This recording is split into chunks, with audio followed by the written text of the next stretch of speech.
Welcome to our video. We're going to be looking at our birthday chatbot, which basically just asks the user for their birthday. And then we're going to look at a trigger and see how we can send out a birthday greeting or a special offer or a coupon or something like that on the user's birthday. So let's get into it. So from the chatbot area, here's the birthday chatbot. If you don't have this chatbot in your system, just go into the chatbot templates and then go down to the lead generation category. And you can just click here to add that particular chatbot into your system. So let's just go back to the chatbots and let's have a look and see how the default one works.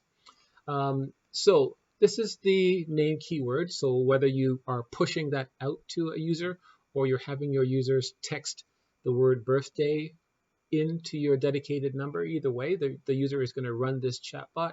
Let's double click on the start widget. And so the keyword there is birthday. If you wanted, you could change that keyword to something else if you want. We'll just leave it as birthday. So the next thing we're doing is we're using a condition widget to check to see if the user has already been added to your birthday list. Let's double click on that widget. And here you can see here the condition is contact has the specified tag, and we've just entered birthday list there.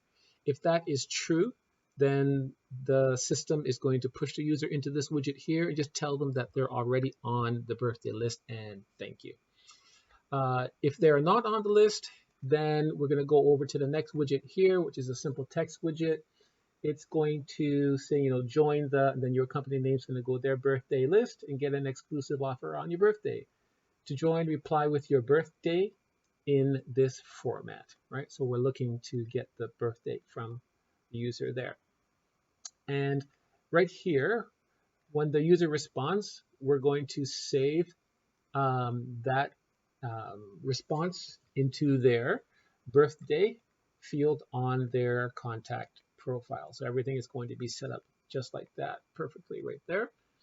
And then the next thing we're going to check to see if the user actually put in a date. And if they did not, we're going to just prompt them again, remind them what format we're looking for that birthday to be in. And again, we are saving the response into contact.birthday. And as long as when they reply to this one, we're just looping it right back into this condition again to check to see if they actually responded with a birthday in that format. And until they do, it's just going to be in this loop. As soon as they do, it's going to go out the condition 1 because the condition here is the contact's last response is a date. Okay, and then we're going to go over here. We're going to tag the user right here with birthday list. And then once they're tagged, we're going to say, thank you, your birthday has been updated and you've been added to our birthday list. So that's how that chatbot works. So what I'd like to do is just go back and we're going to create another birthday bot right from scratch. So from the chatbots area, we're going to click on add new bot. All right, so this is always how a brand new chatbot starts off, just with the starting keyword here. So I'm going to double click on that and I'll just enter BD. Since we already have birthday, I'll just put BD for short. All right, so the first thing that we want to do, and I'm going to do this one a little bit differently. Let's check to see if the contact already has a birthday on their account. Let's do that. So for that, we're going to use an evaluate, and we're going to drag that right here. We're going to single click here and single click here. All right, in order to use an evaluate, you have to connect the condition first. That's just one little caveat with the platform. So let's put in a quick reply, which is also called entity. Let's drag that on there.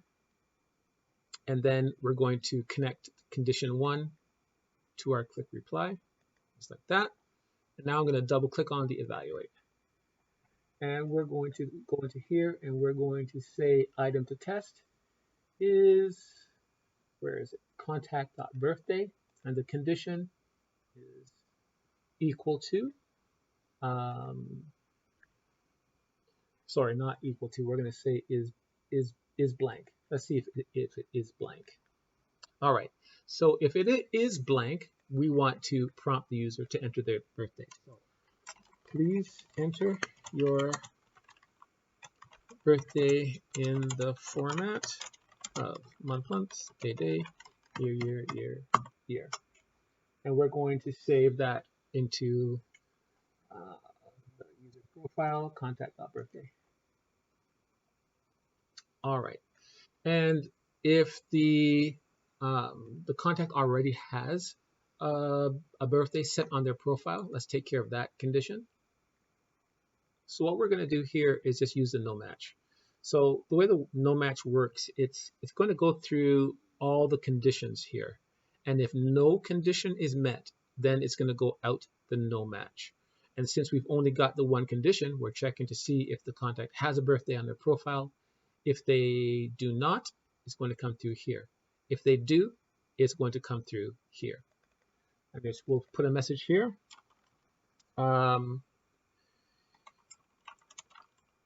I'll say, hey, first, you already have a birthday set on your profile. How about this? We'll do to change it, please reply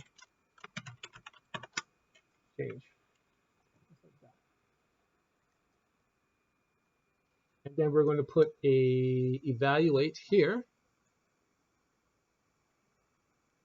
And we're going to connect this to this.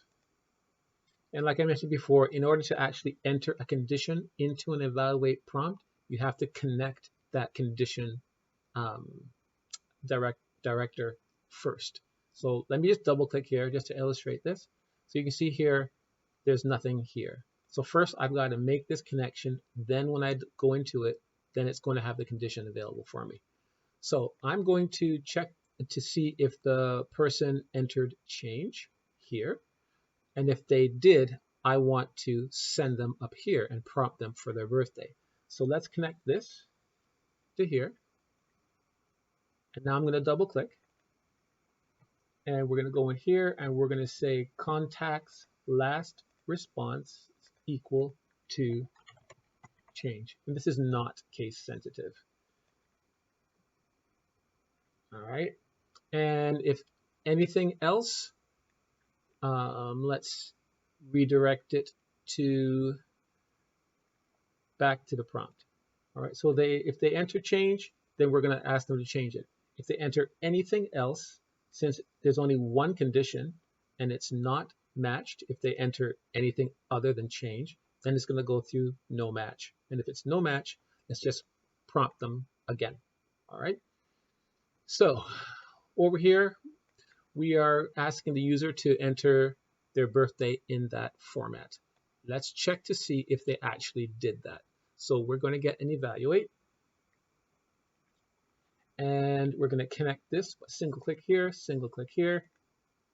And again, like we said before, we've got to make this connection first.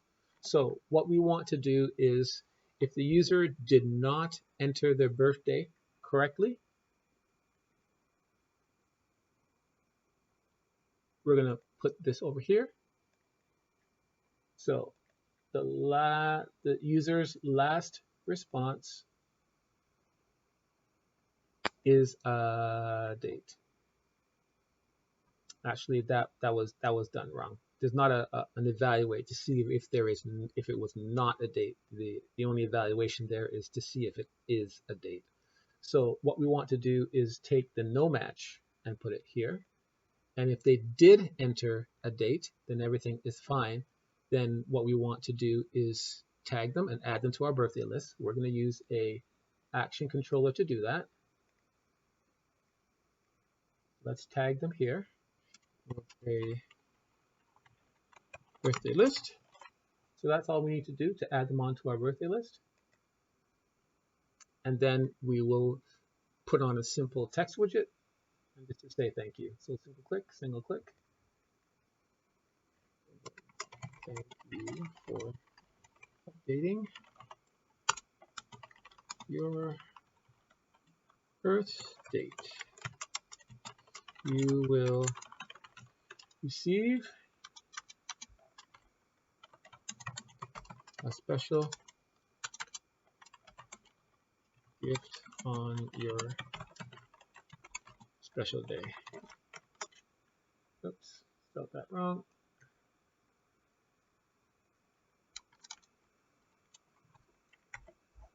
Okay.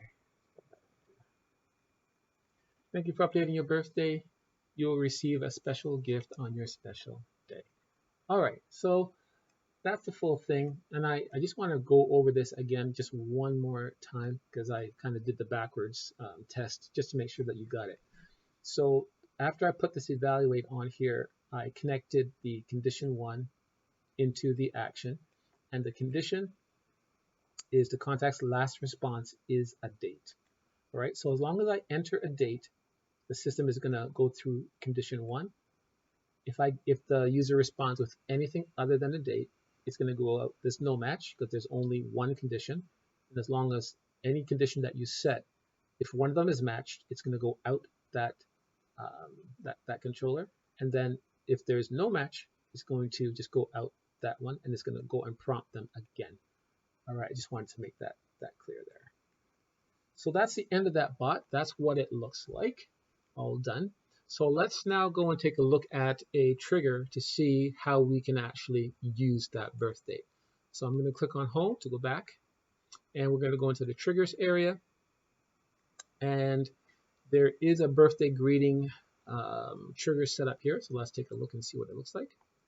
It's really simple. You would have entered just the name of a trigger, birthday greeting. This will use one of the preset templates, and which is the contact has a birthday today.